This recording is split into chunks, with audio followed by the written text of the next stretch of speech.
nice to see you all here this morning. It's different for me because I don't normally come to this second service. I go to Sunday school. We discuss things at a high rate of diligence in there. But this is quite a thing for me. James called and asked if I would do this morning's service. And he said that he wanted it to be on compassion. I think it's very difficult to take compassion and love and forgiveness and separate. So we're talking about those three this morning. But first, I also want to ask or thank Jack and Allie. Great music, and I heard a little tinge of Colin Ray in there. So it was noticed. Thank you very much.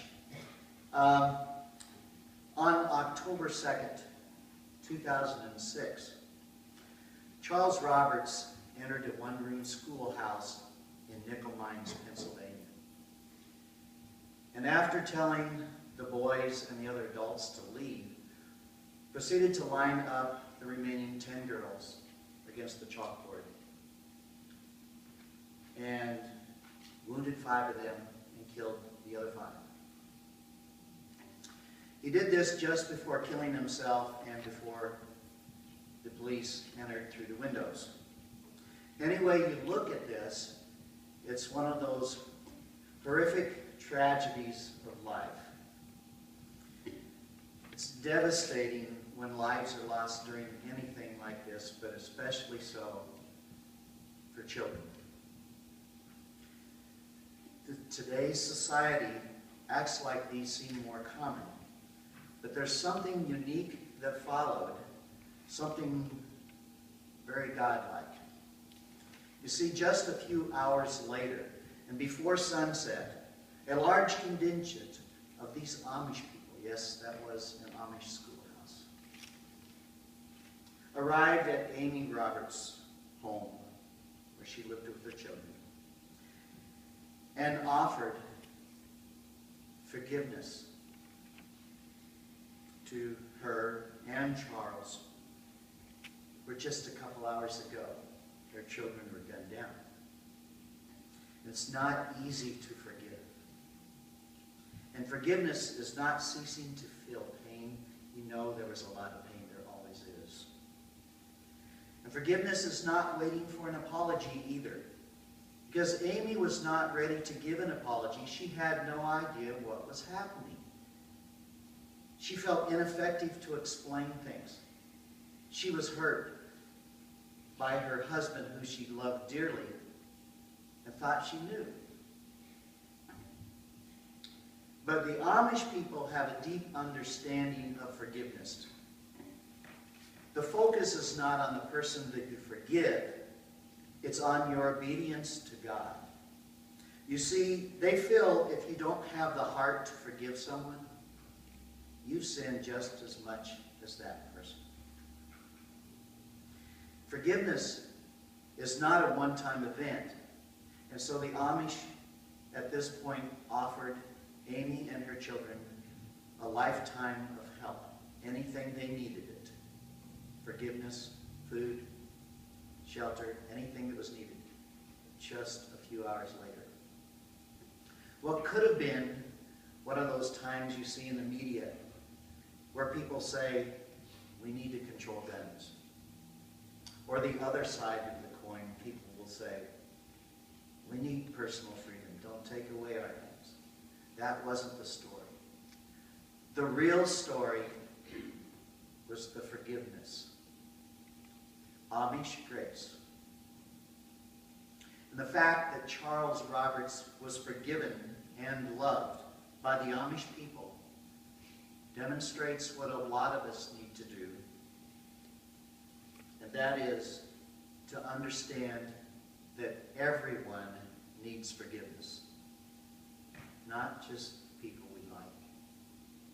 Everyone. No matter what the offense, if you do not release somebody from your hatred and your revenge, and you don't extend your hand in grace, then the only person you're hurting is yourself. There's a passage in Matthew where Jesus predicted what Jesus would do. We know this story. He said to Peter, "Assuredly I say to you that this night, before the rooster crows, you will deny me 3 times." And the story goes on that, true to life, and true to Jesus' word, he did deny just before that rooster crowed. He went outside and he wept. Peter was really remorseful, but I think this is the turning point in his life. The passage of Scripture we heard in John chapter 21 is quite remarkable. It's what I regard as one of the most outstanding examples of compassion and love that I know. This is now the 3rd time Jesus revealed himself to the disciples after raising from the dead. And it's in verses 15 through 19 that we see this amazing example of Christ's love for Peter. Jesus asked Peter 3 times. And the way he says it, I like this. "Simon Peter, son of Jonas, do you love me?" And each time the response from Peter was, "You know that I love you." And yes, we heard from Scripture, the 3rd time, he was a little bit perturbed. "You know that I love you." But the answer from Jesus was this. The first time he said, "Be a shepherd to my lambs." The second time, "Be a shepherd to my sheep." And the 3rd time, "Feed my sheep." Now, when you give somebody the job of taking care of your sheep, in those days, that was, in essence, again, putting your life in their hands, their livelihood. Jesus was giving this all back to Peter. It was 3 times that Peter denied the Lord, and it was 3 times that Jesus gave him a chance to affirm his love. Jesus, in his gracious forgiveness and love, gave Peter a chance to wipe out the memory of the 3-fold denial with a 3-fold affirmation of love. This love brought 2 things for Peter. The first being a task. His job was to spread the word of Jesus throughout the world by shepherding his sheep, feeding his flock. We can prove that we love Jesus only by loving others. I want to say that again. We can prove we love Jesus only by loving others. Love is a privilege, but we also see it as a responsibility. The second thing that this love brought Peter was a cross. We heard in Scripture that Jesus foretold Peter's death. And so it was to be, where he was eventually taken, put on the cross, and hung upside down. Love involves sacrifice. The Archbishop Desmond Tutu once said that frequently people think compassion and love are merely sentimental. No. They are very demanding. If you're going to be compassionate, be prepared for action. We have to remember that human forgiveness and divine forgiveness are inextricably intertwined. And that leads to just a few final thoughts I want to leave with you this morning.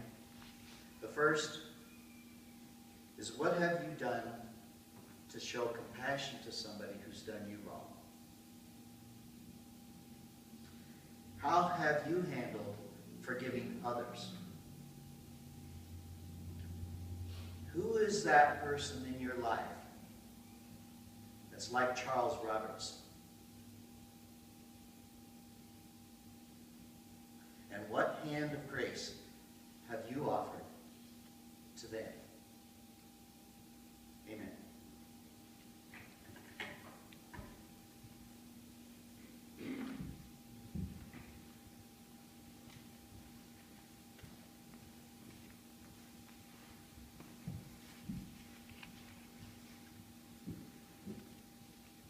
pray with me and we'll end in the Lord's Prayer. Almighty God, you have spoken to us through your Son. Let your written word now be spoken and heard by each of us.